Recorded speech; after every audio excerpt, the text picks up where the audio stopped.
Pope Innocent III, who fathered the Inquisition, said, "The Pope holdeth place on earth, not simply of a man, but of the true God."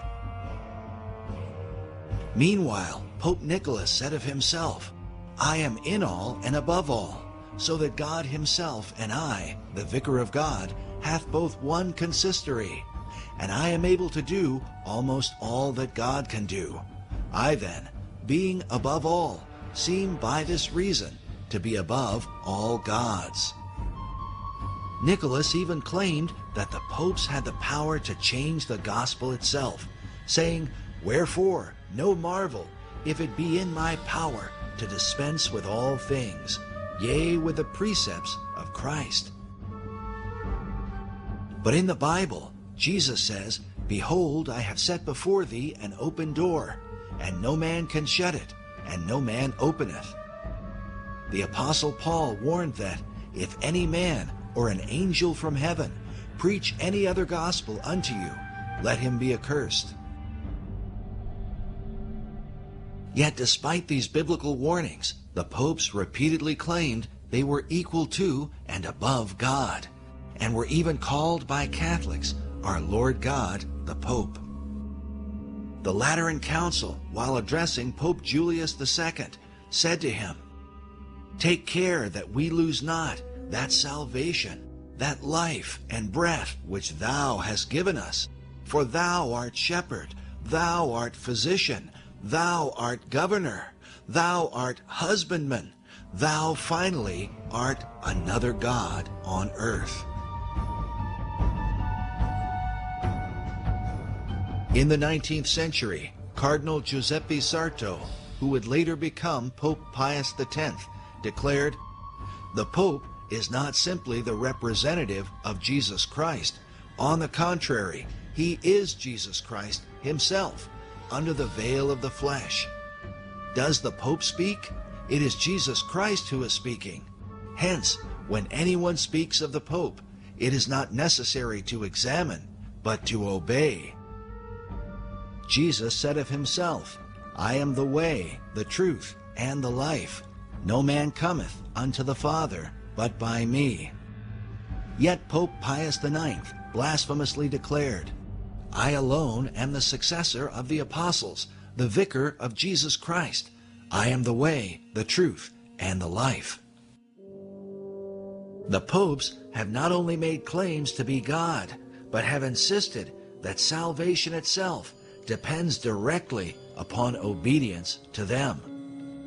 Pope Boniface VIII said, "We declare, say, define, and pronounce that it is absolutely necessary for the salvation of every human creature to be subject to the Roman Pontiff."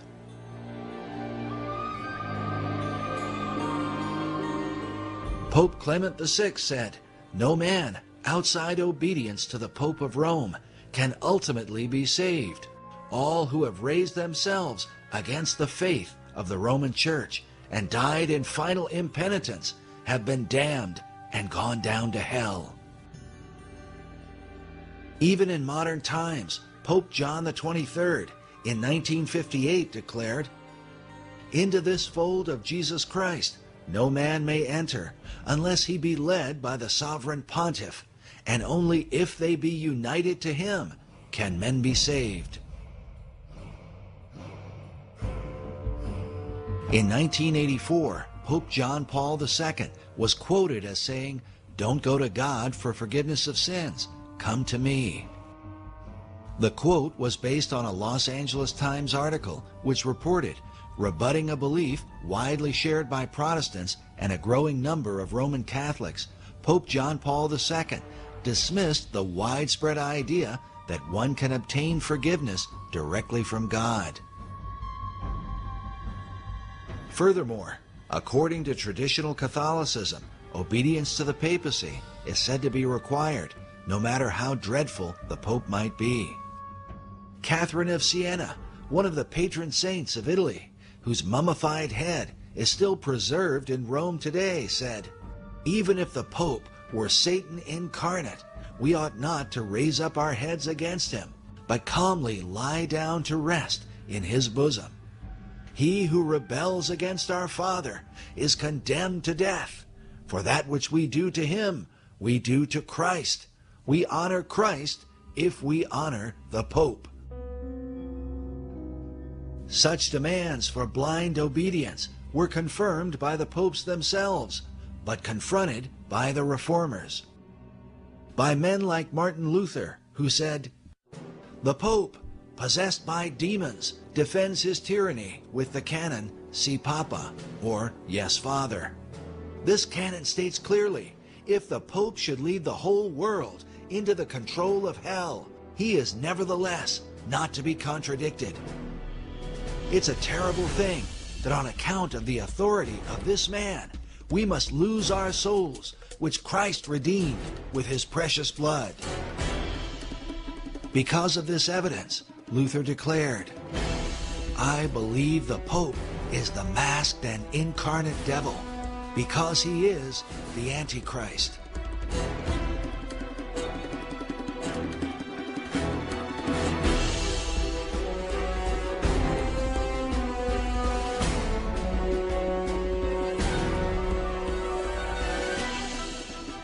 It is important to understand that this belief was not just confined to Luther, but was held by all the reformers from John Wycliffe in the 14th century to Charles Spurgeon in the late 19th century. Spurgeon said, "It is the bounden duty of every Christian to pray against Antichrist. And as to what Antichrist is, no sane man ought to raise a question. If it be not the Popery in the Church of Rome, there is nothing in the world that can be called by that name."